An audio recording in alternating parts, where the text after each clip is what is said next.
perkenalkan, kami dari kelompok 3 beranggotakan Ardian Saputra. Saya Ardian Saputra dengan Salama. Di sini kami ingin mewawancari Bapak Aidul dengan mengenai CCTV dan akses gedung. Oke Pak, sebelumnya kami ingin bertanya beberapa hal di sini tentang akses gedung di Untrika ini. Gedung Untrika ini. Ada beberapa pertanyaan yang ingin saya sampaikan, saya harap pada bisa dijawab. Oke, yang pertama yang ingin kami tanyakan, siapa saja yang mendapatkan akses CCTV di gedung Untrika ini? Langsung saya jawab ya. Iya Pak. Yang mendapatkan akses itu yang pertama tim IT, yang kedua pihak yayasan, yang ketiga pihak rektorat, dalam hal ini adalah WR2, WR1 dan rektor. Lalu security. Yang kedua, berapa banyak CCTV di Untrika ini dan di mana lokasi-lokasi di lokasinya Pak? Terhitung per hari ini CCTV yang terpasang di lingkungan Untrika berjumlah 64 titik. Pada saat ini itu masih fokus di outdoor, baik itu di wilayah parkir, wilayah depan pintu kantor, maupun di koridor-koridor atau di lorong-lorong kelas.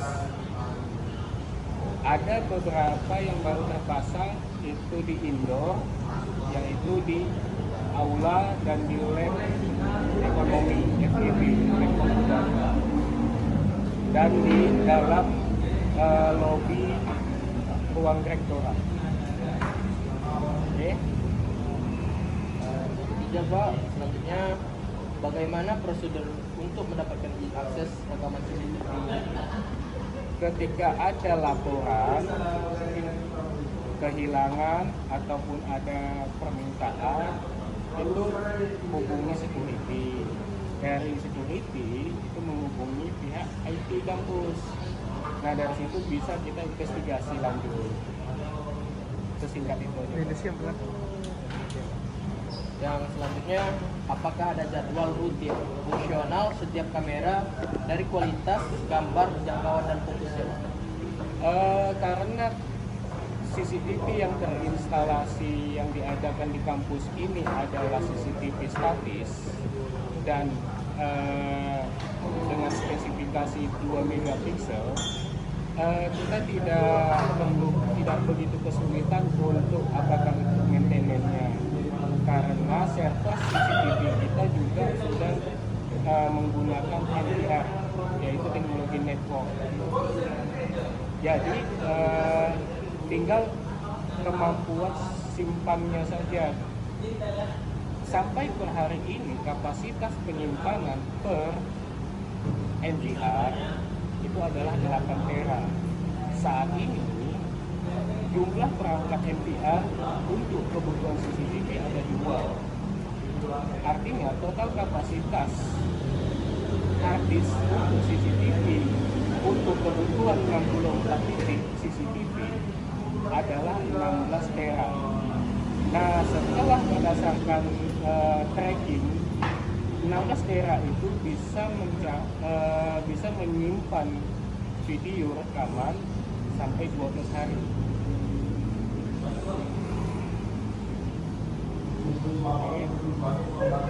Selanjutnya Pak, bagaimana proses penanganan insiden jika terjadi suatu kejadian seperti itu Pak?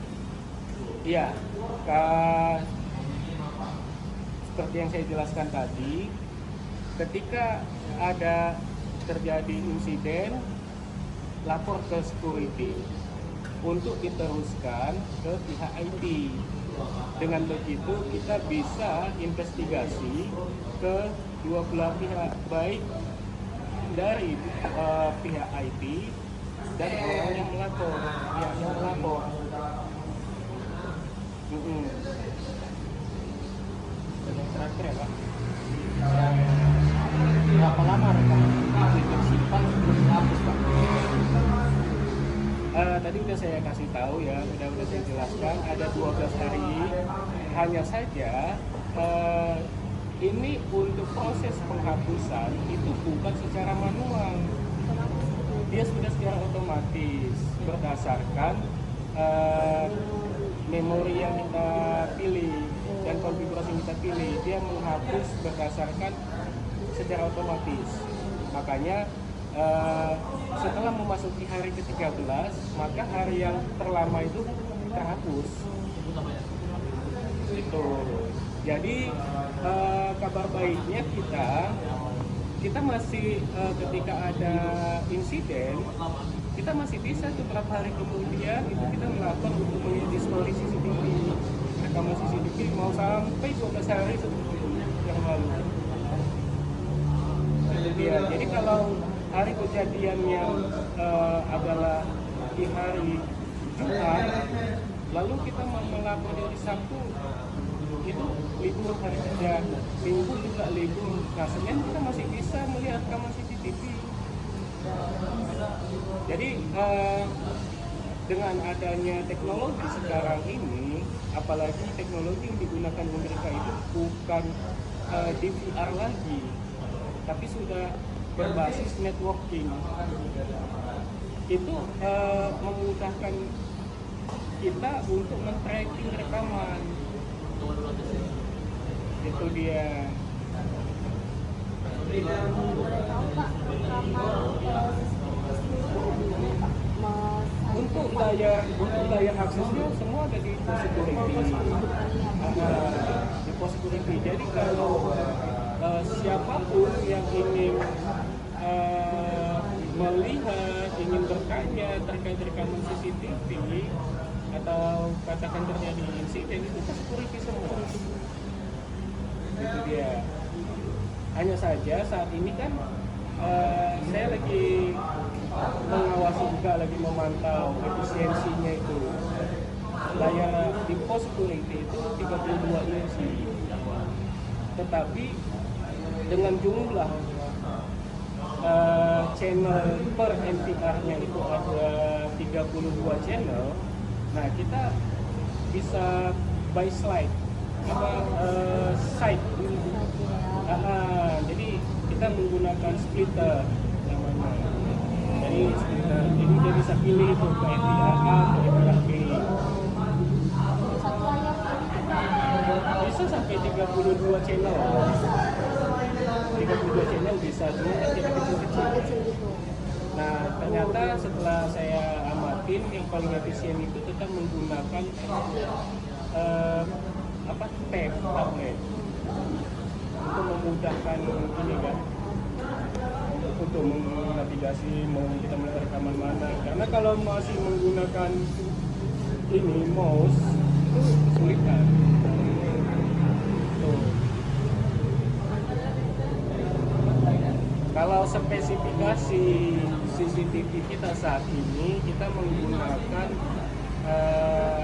CCTV Dahua dengan speknya kualitas gambar itu 2 megapiksel. 2 megapiksel. Kalau CCTV outdoor ini itu statis, jadi dia tidak bergerak. Itu dia. Tetapi untuk kebanyakan ya, kalau untuk penggunaan CCTV itu kan kembalinya zoomnya bisa berapa kali. Nah, karena spek yang dipilih ini adalah 2 megapiksel, itu dia bisa nge-zoom sampai 8 kali. 8 kali masih dapat dia. Tapi kalau normal memang jelas kan. Karena ini pertimbangannya kembalinya adalah di kapasitas penyimpanan. Pasti berbeda kapasitas CCTV yang 2 megapiksel dengan kapasitas CCTV yang 5 megapiksel. Pasti berbeda. Itu dia. Untuk kebutuhan CCTV untuk sebagai pengamanan dan pemantauan CCTV yang kita gunakan ini udah support dengan infrared.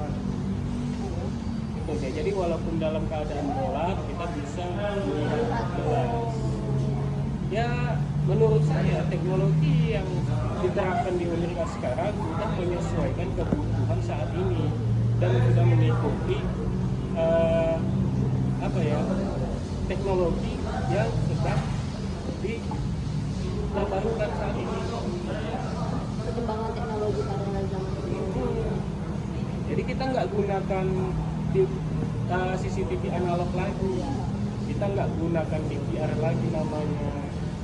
Dan CCTV yang kita gunakan itu bukan CCTV untuk kelas rumah tangga, bukan, memang untuk industri. Dimana CCTV ini harus aktif 24 jam per 7 hari kan, artinya harus terus.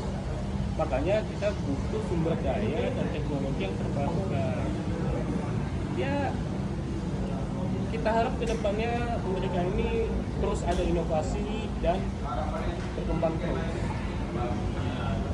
Makanya jika ada usulan-usulan dari mahasiswa, dari kawan-kawan, ya silakan kita open minded. Oke? Kira-kira ada lagi? Cukup. Terima kasih Bapak atas Ya, waktunya. sama. Sekian hasil wawancara dari kami dari kelompok 3. Terima kasih.